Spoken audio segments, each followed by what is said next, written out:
손녀 때문에 무릎 꿇은 62세 미화원. 그 서름을 지켜본 경비원이 2주 후 신임 회장으로 나타났다. 일부 서름의 기록.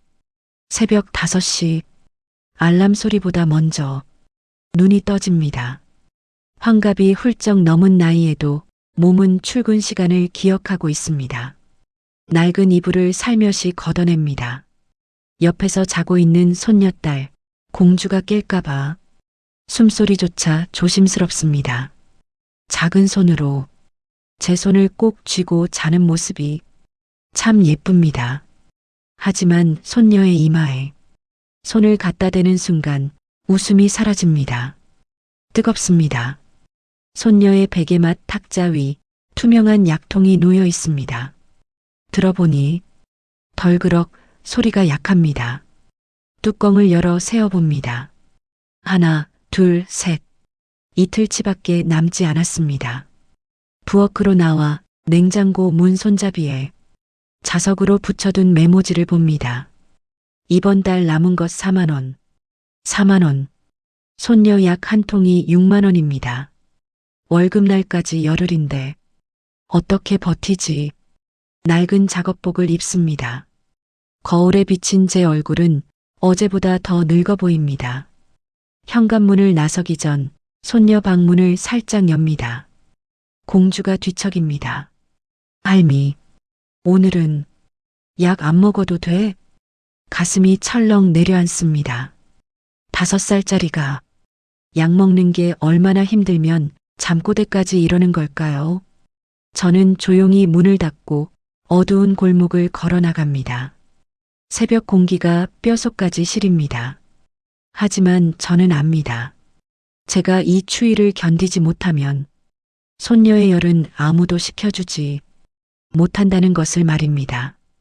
GBC 타워, 강남 한복판에 우뚝 솟은 번쩍이는 유리 건물이 보입니다.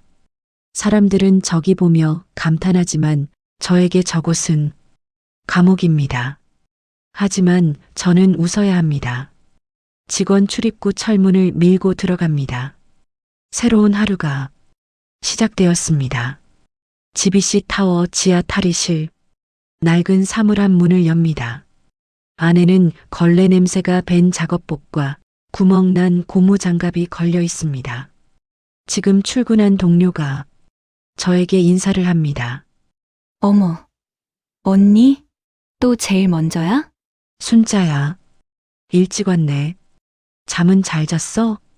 요새 허리가 말을 안 들어서. 언니는? 나야 뭐. 늙은이가 원래 잠이 없잖아. 거짓말입니다. 어젯밤도 손녀가 열 때문에 끙끙 앓는 소리에 한숨도 못 잤습니다. 김순자가 제 얼굴을 유심히 봅니다. 언니, 요새 안색이 왜 그래? 많이 힘들어? 아니야, 괜찮아. 언니도 참 힘들면 힘들다고 해. 그래야 내가 좀 도와주든지 하지. 순자야, 너도 애들 학원비에 허리 휜다며. 신경 쓰지 마. 김순자는 더 이상 묻지 않았습니다. 우리는 서로의 사정을 알고 있습니다. 그래서 더 이상 캐묻지 않는 것이 우리만의 예의입니다. 청소 카트를 끌고 엘리베이터에 오릅니다. 문이 닫히려는 순간 누군가 손을 내밀어 문을 잡습니다. 낯선 남자입니다. 젊습니다. 아마 30 초반쯤 되어 보입니다. 경비 유니폼을 입고 있지만 얼굴에는 그늘이 짙게 드리워져 있습니다. 언니, 저 사람 새로 온 경비 아니야? 그런가 봐. 한 달쯤 됐나? 말도 없고 참 우울해 보여. 엘리베이터 안은 어색한 침묵으로 가득 찹니다. 젊은 경비원은 바닥만 내려다보고 있습니다. 저는 그의 옆모습을 힐끗 봅니다. 뭔가 굶주린 사람 같습니다. 깡마른 얼굴에 턱선이 너무 날카롭습니다. 총각, 아침은 먹었어요? 젊은 경비원이 고개를 듭니다. 처음으로 저와 눈이 마주칩니다. 그의 눈빛은 차갑습니다. 하지만 동시에 무언가 깊은 슬픔이 담겨 있습니다. 띵! 엘리베이터가 로비층에 도착합니다. 젊은 경비원이 먼저 내립니다. 그의 뒷모습을 보며 김순자가 제 팔을 툭 칩니다. 언니, 왜 그래? 모르는 사람이잖아. 몰라. 그냥 우리 아들놈 생각나서. 언니는 맨날 남 걱정이야. 언니 걱정이나 해. 저는 대꾸하지 않았습니다. 저 젊은 경비원의 그늘진 얼굴이 먼저 간 제 아들과 너무 닮아서 가슴이 아팠습니다. 그때였습니다. 로비 저편에서 재수 없는 목소리가 들려왔습니다. 야, 오 여사, 김 여사, 거기서. 김순자와 제 얼굴이 동시에 굳어졌습니다. 박 부장이었습니다. 머리는 기름기 가득한 이팔 가르마, 배는 불룩 나온 50 초반 남자.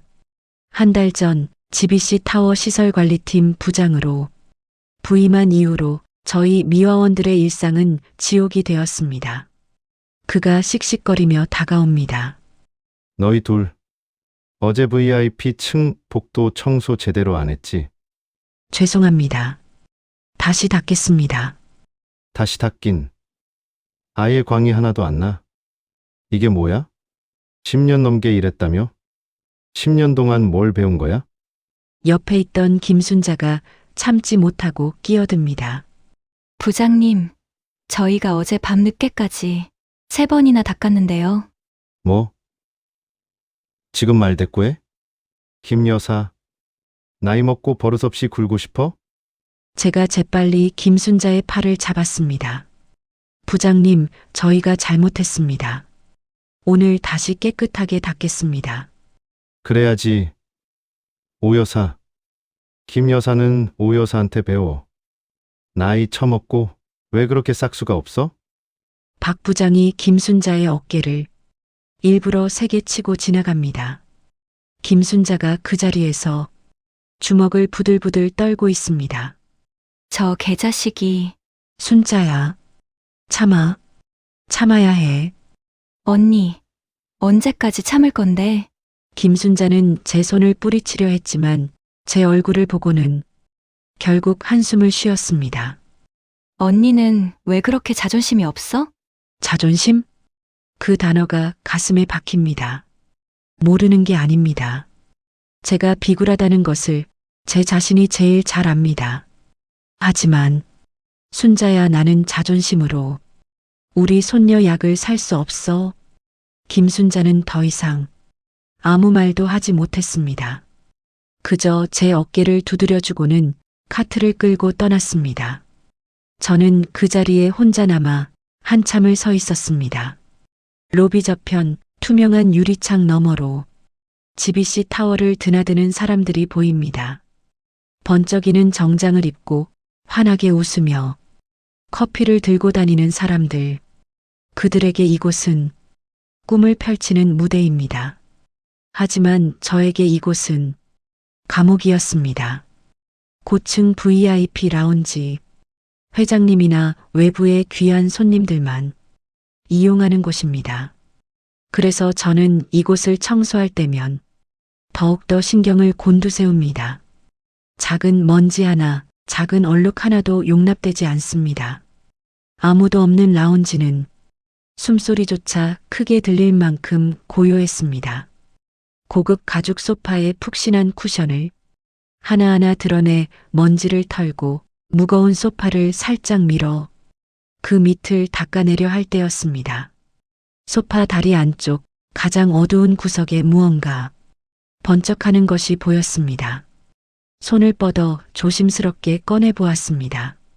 두툼한 검은색 가죽 지갑이었습니다. 딱 봐도 비싼 명품입니다. 손에 쥐는 순간 그 묵직함이 보통 지갑이 아니라는 것을 말해주고 있었습니다. 가슴이 덜컥했습니다. 오랜 세월 일하며 배운 것이 있었습니다. 이런 물건일수록 제 손을 타면 안 된다. 즉시 관리실에 신고하고 담당자에게 인계하는 것이 제일 원칙이었습니다. 저는 지갑을 열어보지도 않은 채 작업복 주머니에서 제 낡은 휴대폰을 꺼냈습니다. 그리고 시설관리팀 내선 번호를 누르려던 바로 그 순간이었습니다. 제 등 뒤에서 그 재수 없는 목소리가 들려온 것은 오 여사, 지금 거기서 뭐 해? 쪼그려 앉아서 뭘 그렇게 꼼지락거려? 심장이 쿵 내려앉는 것 같아 화들짝 놀라 일어섰습니다. 손에는 그 검은 지갑이, 그리고 제 다른 손에는 막 전화를 걸려던 휴대폰이 들려 있었습니다. 아, 부장님, 그게 아니라 소파 밑에서 지갑이 이게 떨어져 있기에 주워서 지금 막 관리실에 신고하려던 참이었습니다. 박 부장의 눈이 번뜩였습니다.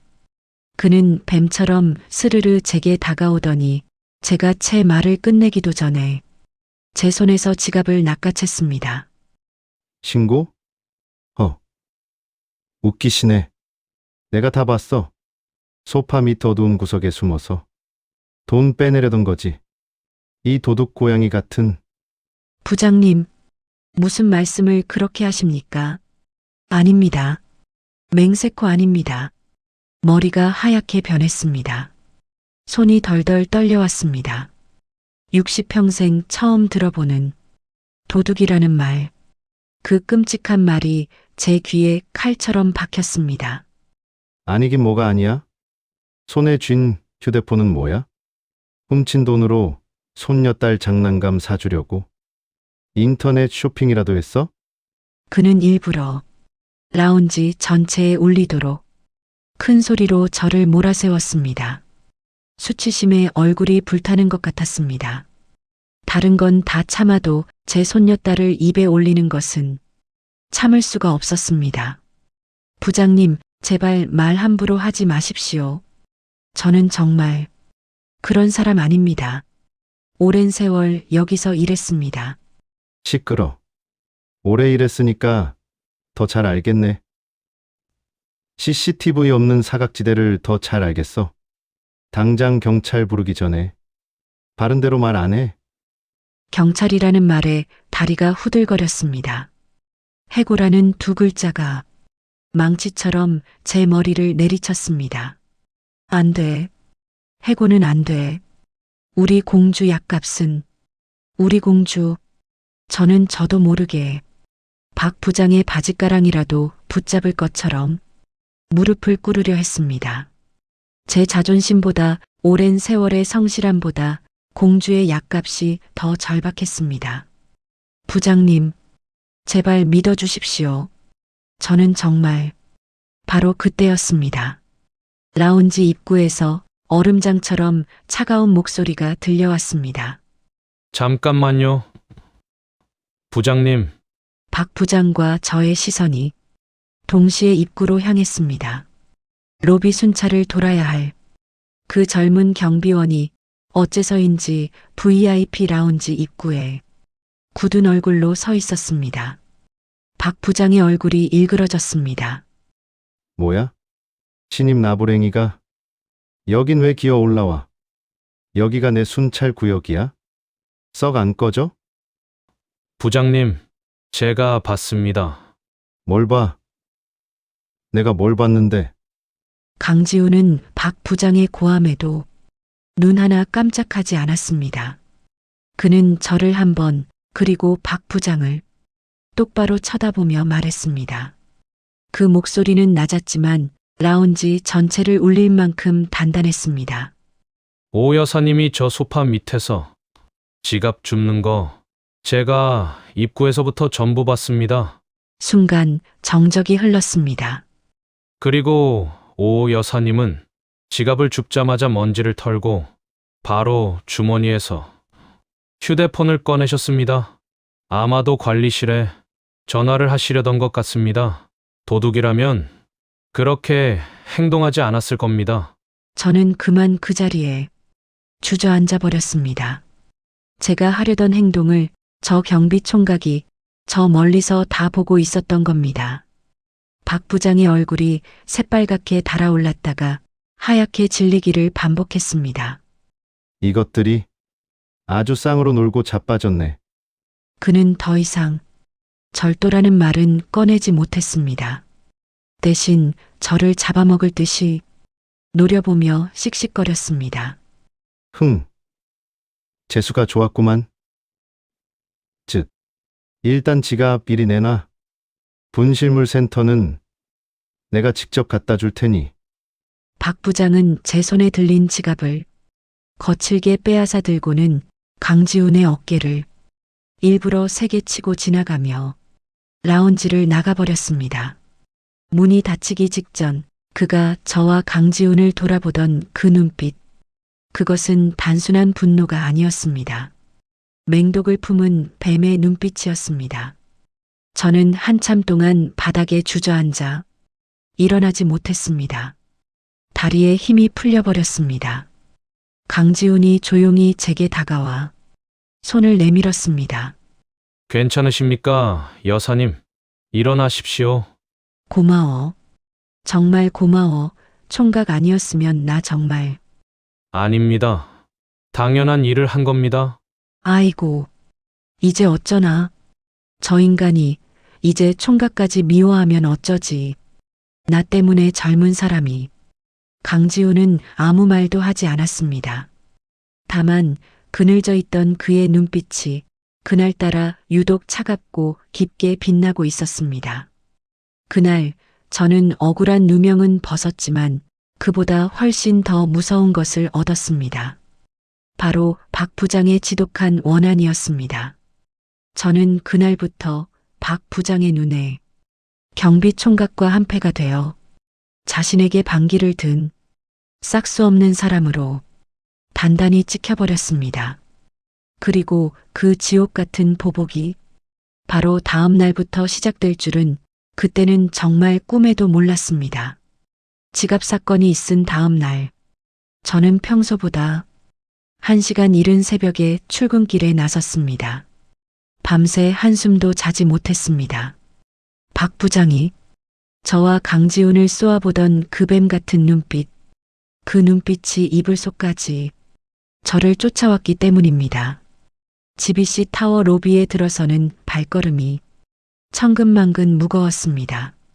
아니나 다를까 박 부장은 제 출근 시간표라도 꿰고 있는 듯 로비 한가운데서 팔짱을 낀 채 저를 기다리고 있었습니다. 그런데 이상했습니다. 그는 제게 소리를 지르거나 삿대질을 하지 않았습니다. 대신 저를 보며 입꼬리만 올려 비틀린 미소를 지어 보였습니다. 어이구. 오 여사님, 일찍 나오셨네? 오랜 세월 일하더니 성실함이 아주 뼈에 박이셨어. 하. 저는 그 웃음소리에 온몸에 털이 쭈뼛 서는 것 같았습니다. 폭언보다 더 무서운 것이 저런 악의에 찬 친절이라는 것을 저는 제 60평생의 경험으로 알고 있었습니다. 저는 그와 눈도 마주치지 못하고 도망치듯 엘리베이터로 향했습니다. 그날따라 박 부장은 유령처럼 제 동선을 따라다녔습니다. 제가 중층을 닦고 있으면 어느새 그 층에 와 있었고 고층 화장실을 청소하면 복도 끝에서 저를 지켜보고 섰습니다. 그는 아무 말도 하지 않았습니다. 그저 저를 지켜보는 것만으로도 제 숨통을 조여왔습니다.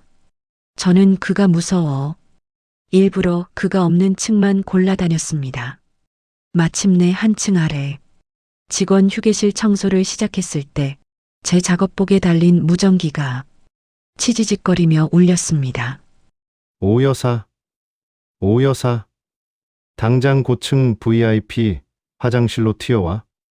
지금 본부장님 순찰 도신다. 5분 뒤에 도착이야. 알았어? 머릿속이 쾅 하고 울렸습니다. 5분? 지금 저는 한층 아래, 그것도 청소도구가 다 있는 카트와 함께입니다. 여기서 고층 VIP 화장실까지 이 무거운 카트를 끌고 가는 데만 5분이 넘게 걸립니다. 시끄러. 변명 말고 당장 튀어오라며 튀어와. 본부장님 눈에 머리카락 하나라도 보이면 당신 그날로 모가지야. 알아들어? 치직. 무전이 끊겼습니다. 저는 눈앞이 캄캄했습니다. 저는 거의 울다시피 하며 무거운 카트를 밀고 비상계단으로 향했습니다. 끙, 끙, 녹슨 철문이 비명을 질렀습니다. 제 무릎도 비명을 질렀습니다. 무거운 카트를 끌고 계단을 오른다는 건 60이 넘은 노인에게는 고문이었습니다. 심장이 터질 것 같았지만 저는 멈출 수 없었습니다. 간신히 고층 화장실 문을 밀고 들어선 순간 저는 그 자리에 얼어붙고 말았습니다. 화장실은 그야말로 물바다였습니다. 고급 대리석 세면대 여러 개가 전부 물이 넘쳐 바닥으로 쏟아지고 있었습니다. 이건 사고가 아니었습니다.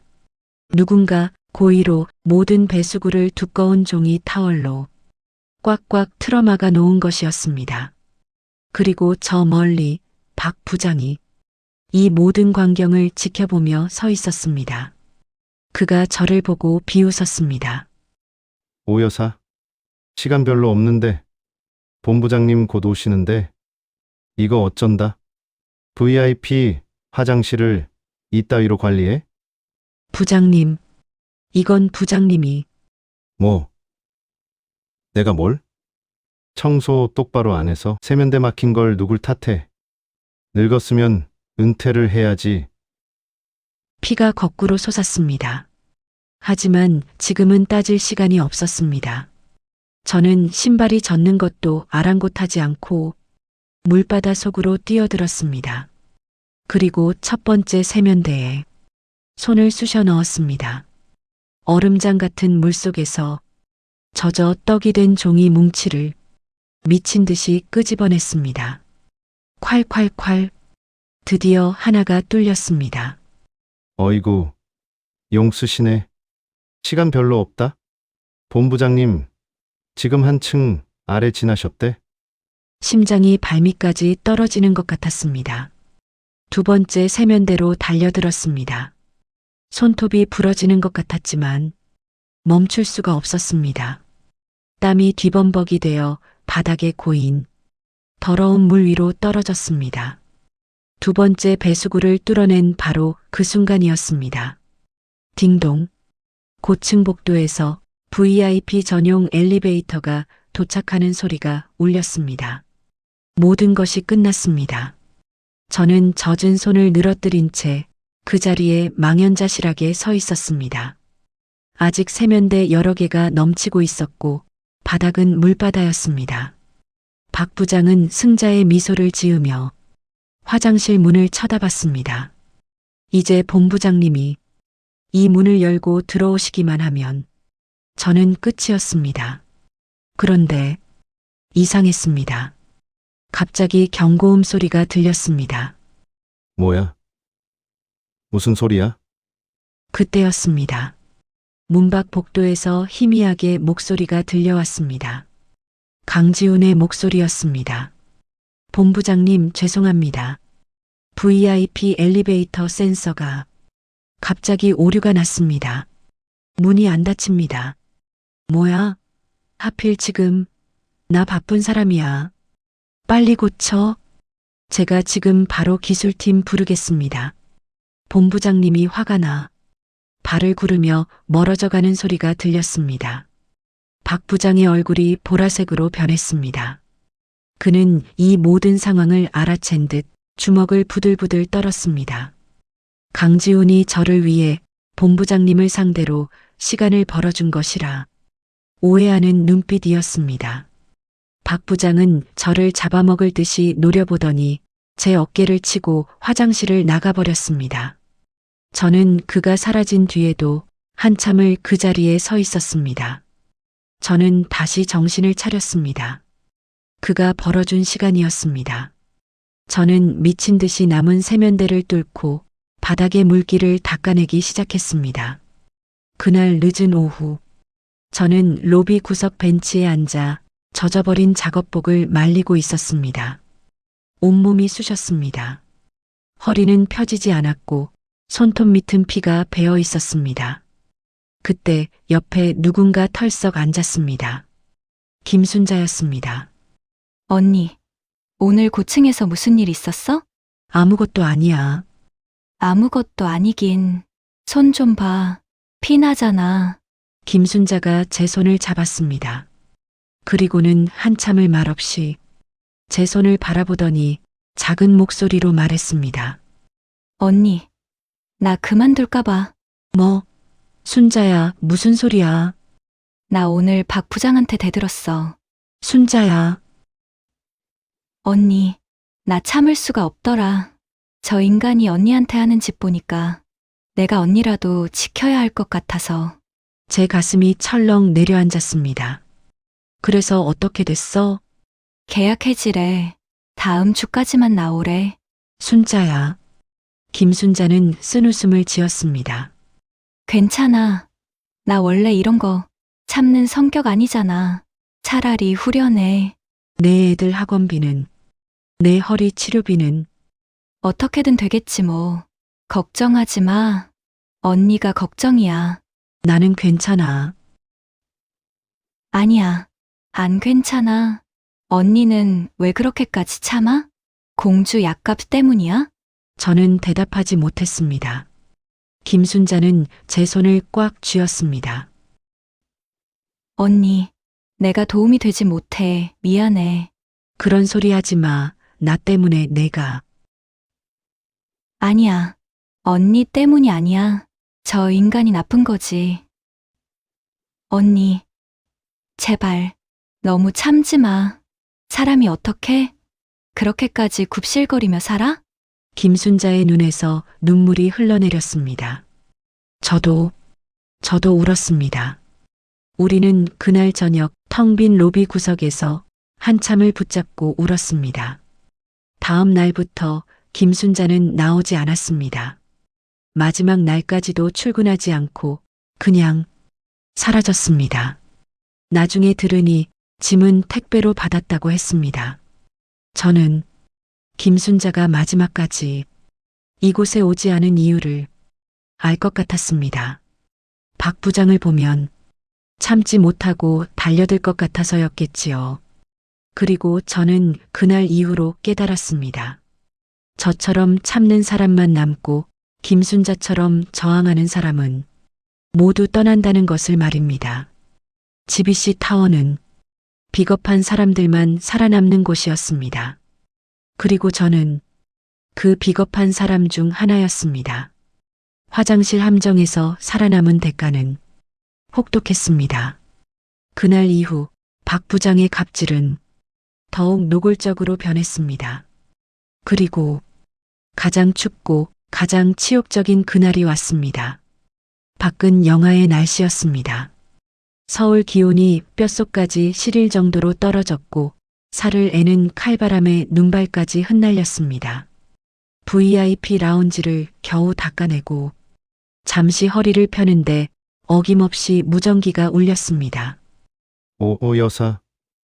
지금 어디야? 지하 주차장으로 좀 내려와봐. 급한 일이야. 지하 주차장 말입니까?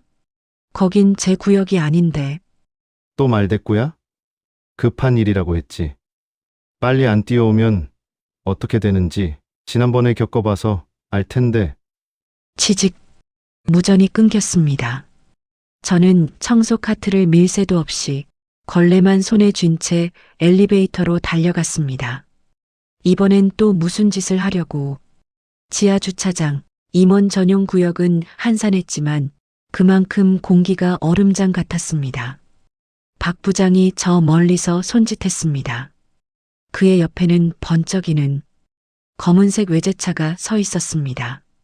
박 부장의 개인 차였습니다. 차 지붕과 보닛에는 주차장 틈새로 날아든 눈발이 하얗게 내려앉아 얼어붙어 있었습니다. 오 여사. 이거 좀 봐. 내가 아침에 출근하는데 눈이 날려서 차가 이 꼴이 됐잖아. 이따가 손님들 오시는데 GBC 관리자. 차가 이렇게 더러워서야 쓰겠어? 자. 시간 없어. 내 차부터 좀 닦아놔. 광도 좀 내고. 알았지? 물은 저기 화재 진압용 수도가에 있으니까 떠다 써. 저는 제 귀를 의심했습니다. 이건 업무가 아니었습니다. 명백한 갑질이자 사적인 괴롭힘이었습니다. 부장님, 이건 제 업무가 아닙니다. 저는 빌딩 미화원이지 부장님 개인. 뭐, 업무가 아니야? 허, 이 아줌마가 진짜. 그가 제 턱 밑에 다가와 제 이마를 손가락으로 툭 밀었습니다. 오 여사, 잘 생각해. 이 더러운 차 닦는 게 쉬울까? 아니면 이 추운 날에 짐 싸서 집에 가는 게 쉬울까? 손녀딸 약값은 아직 많이 남았지? 손녀딸. 그 한마디에 제 안에 타오르려던 모든 분노와 자존심이 차가운 얼음물처럼 식어버렸습니다. 저는 입술을 깨물었습니다. 쇠맛이 났습니다. 알겠습니다. 닫겠습니다. 박 부장은 콧방귀를 뀌고는 따뜻한 자기 사무실로 올라가 버렸습니다. 저는 텅 빈 주차장에 얼어붙은 그의 차와 단둘이 남겨졌습니다. 수도가의 물은 이미 얼기 직전이었습니다. 물을 떠와 걸레를 적시자마자 걸레가 뻣뻣하게 얼어붙기 시작했습니다. 차에 묻은 눈을 닦으려 하자 서걱 소리를 내며 얼어붙은 눈이 차체에 흠집을 냈습니다. 이러다 흠집이라도 나면 저는 제정신이 아니었습니다. 걸레를 버리고 장갑 낀 손으로 눈을 쓸어내기 시작했습니다. 영하의 칼바람이 기둥 사이로 휘몰아치며 제 뺨을 때렸습니다. 손에 감각이 없었습니다. 손가락이 꽁꽁 얼어붙어 제 의지대로 움직여지지 않았습니다. 그 자리에 주저앉아 엉엉 울고 싶었습니다. 그때였습니다. 저 멀리서 터벅, 터벅 발소리가 들려왔습니다. 설마 박 부장이? 저는 겁에 질려 고개를 들었습니다. 박 부장이 아니었습니다. 경비총각 강지훈이었습니다. 오지 마, 총각. 오지 말라니까. 저 인간이 보면 어쩌려고 그래. 나 때문에 또. 저는 그를 밀쳐내려 했습니다. 하지만 그는 제 말에 대꾸도 하지 않았습니다. 대신 굳은 얼굴로 다가와 자신의 두꺼운 경비 외투 주머니에서 무언가를 꺼냈습니다. 핫팩이었습니다. 그는 제 얼어붙은 손을 거칠게 잡아챘습니다. 그리고는 제 손바닥에 핫팩을 쥐어주고 제 손가락을 하나하나 접어 핫팩을 감싸주게 했습니다. 그리고 자신이 입고 있던 경비 유니폼 점퍼의 지퍼를 열었습니다. 그의 품 안쪽에서 김이 모락모락 나는 뜨거운 캔커피 하나가 나왔습니다. 자신의 체온으로 이 추위 속에서 단 하나도 식지 않게 지켜온 온기였습니다. 그가 그 캔커피를 제 손에 쥐어주었습니다. 아! 너무 뜨거웠지만 그 고통스러운 온기가 제 손끝의 감각을 되살렸습니다. 저는 그 캔커피를 든 채 그 자리에 서서 오랜 세월 만에 처음으로 소리내어 울었습니다. 차가운 눈물이 뺨을 타고 흐르다 그 자리에서 얼어붙는 것 같았습니다. 수치심도 분노도 아니었습니다. 그저 너무나도 따뜻해서 이 지옥 같은 주차장에서 저를 사람으로 대해주는 단 한 사람이 있다는 사실이 저를 무너지게 만들었습니다. 자네까지 저 인간한테 밉보이면 나는. 강지훈은 아무 말 없이 제 옆에 서서 박 부장의 차를 쏘아봤습니다. 그의 눈빛은 그늘진 신입 경비원의 눈빛이 아니었습니다. 자신의 것을 빼앗긴 짐승처럼 차갑고 무섭게 분노하고 있었습니다. 제가 울음을 그치지 못하자 제 손에 든 캔커피가 식지 않도록 자신의 두 손으로 제 손을 감싸쥐었습니다. 영하의 주차장. 한 늙은 미화원은 뜨거운 캔커피를 붙들고 울고 있었고 한 젊은 경비원은 그 곁에서 얼어붙은 세상을 노려보고 있었습니다.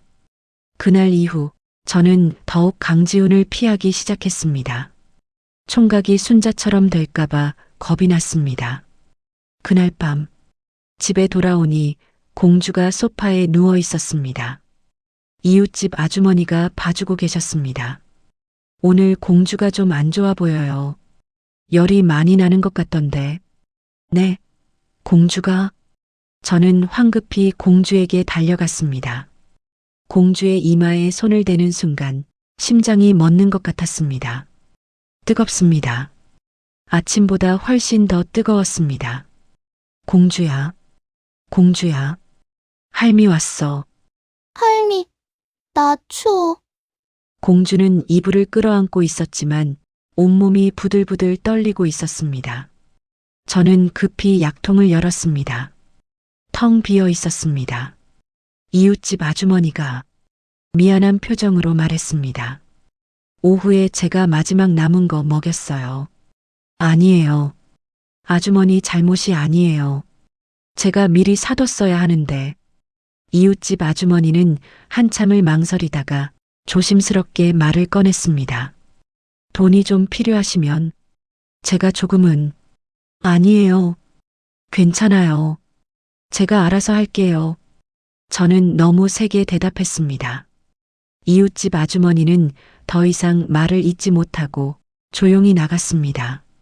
문이 닫히자 저는 공주를 이불로 꽁꽁 싸맸습니다. 그리고 부엌으로 가서 냉장고 손잡이에 붙어 있는 메모지를 떼어냈습니다. 병원비, 이번 달 남은 것 4만 원. 4만 원. 공주 약 한 통이 6만 원입니다. 2만 원이 부족했습니다. 저는 지갑을 뒤졌습니다. 동전까지 다 털어도 4만 2천 원이었습니다. 그때 현관문 밖에서 소리가 들렸습니다. 누군가 문을 두드리고 있었습니다.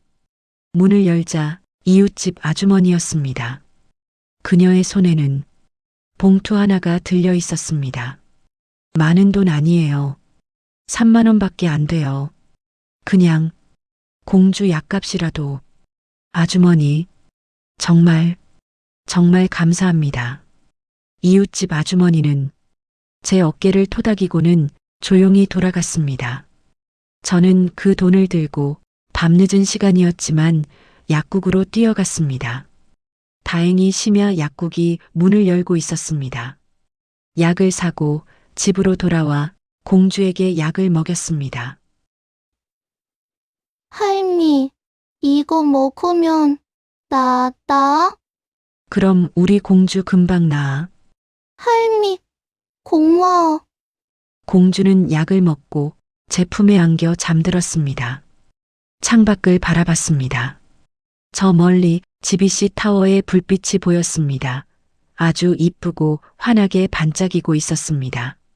며칠 후, 그날도 저는 경비총각을 피하기 위해 유령처럼 움직였습니다. 강지훈과 마주치면 저는 다른 층으로 도망쳤습니다. 어쩌다 복도 코너에서 마주칠 때면 저는 젖은 걸레에 코라도 박을 듯이 고개를 숙이고 그가 말을 걸 틈도 주지 않고 종종 걸음으로 그 자리를 피했습니다. 여사님, 몇 번인가 그가 저를 불렀지만 저는 못 들은 척 더 빨리 도망쳤습니다. 제 등 뒤에 그가 얼마나 상처받은 얼굴로 서 있었을지 왜 모르겠습니까? 하지만 저는 그래야만 했습니다. 더 독해져야 했습니다. 저 젊은이 인생 저 때문에 망칠 수 없었습니다. 그리고 운명의 그날이 왔습니다. 월급날을 고작 이틀 앞둔 날이었습니다. 밤새 공주가 끙끙 앓는 소리에 잠을 설쳤습니다. 저는 거의 반쯤 넋이 나간 사람처럼 출근했습니다. 그날따라 강지훈의 얼굴이 유독 헬쑥해 보였습니다. 제가 그를 피하기 시작한 지 일주일째. 그간 무슨 일이 있었는지 그는 금방이라도 쓰러질 사람처럼 로비 구석에서 벽에 기대어 서 있었습니다. 가슴 한 구석이 찌릿했습니다. 그래도 꾹 참고 애써 그를 외면하며 마지막 청소 구역인 직원 휴게실로 카트를 밀었습니다. 밤 늦은 시간 GBC 타워는 불이 꺼지고 고요했습니다. 휴게실 냉장고에는 어김없이 유통기한이 지난 샌드위치와 빵들이 쌓여 있었습니다. 폐기 딱지가 붙은 것들이었지요. 오랜 세월, 이건 일종의 암묵적인 룰이었습니다. 유통기한이 지났지만 먹을 만한 것들은 우리같이 밤늦게까지 고생하는 미화원들이나 경비원들이 허기를 채우곤 했습니다. 저는 그날 폐기로 나온 소시지 빵 하나를 저도 모르게 작업복 주머니에 숨겼습니다.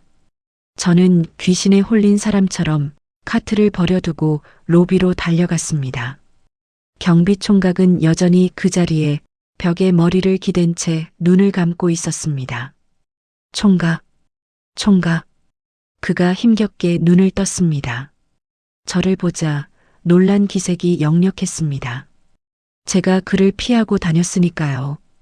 여사님, 이거 유통기한 지난 거야. 폐기 딱지 붙은 거, 버리는 거. 저는 왜 이리 변명을 하고 있었는지 모르겠습니다. 이거라도 먹어. 밥은 굶지 마. 제가 그의 손에 빵을 쥐어주려던 바로 그 순간이었습니다.